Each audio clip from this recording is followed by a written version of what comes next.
This experience teaches me that they are not dense, that they are not slow, that they are as eager, as thirsty for information as any race under the sun. But then each nation has its own part to play, and naturally, each nation has its own peculiarity and individuality with which it is born. Each represents, as it were, one peculiar note in this harmony of nations, and this is its very life, its vitality. In it is the backbone, the foundation, and the bedrock of the national life. And here in this blessed land, the foundation, the backbone, the life center is religion and religion alone. Let others talk of politics, of the glory of acquisition of immense wealth poured in by trade, of the power and spread of commercialism, of the glorious fountain of physical liberty. But these the Hindu mind does not understand and does not want to understand. Touch him on spirituality, on religion, on God, on the soul, on the infinite, on spiritual freedom, and I assure you, the lowest peasant in India is better informed on these subjects than many a so-called philosopher in other lands. I have said, gentlemen, that we have yet something to teach to the world. This is the very reason, that this nation has lived on, in spite of hundreds of years of persecution, in spite of nearly 1,000 years of foreign rule and foreign oppression. This nation still lives. The reason that is it still holds to God, to the treasure house of religion and spirituality.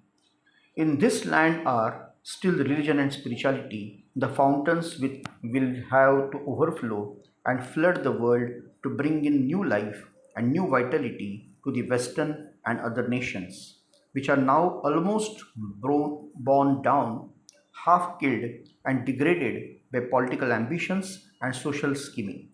From out of many voices, consonant and dissentient, from out of the medley of sounds filling the Indian atmosphere, rises up supreme, striking, and full one note, and that is renunciation. Give up. This is the watchword of the Indian religions. This world is a delusion of 2 days. The present life is of 5 minutes. Beyond is the infinite. Beyond this world of delusion, let us seek that. This continent is illumined with brave and gigantic minds and intelligences which even think of this so called infinite universe as only a mud puddle. Beyond and still beyond they go. Time, even infinite time, is to them but non existence. Beyond and beyond time they go. Space is nothing to them. Beyond that they want to go. And going beyond the phenomenal is the very soul of religion. The characteristic of my nation is this transcendentalism, this struggle to go beyond, this daring to tear the veil of the face of nature and have at any risk, at any price, a glimpse of the beyond. That is our ideal. But of course, all the people in a country cannot give up entirely. Do you want to enthuse them? Then here is the way to do so. Your talks of politics, of social regeneration, your talks of money making and commercialism, all these will roll off like water from a duck's back. This spirituality, then, is what you have to teach the world.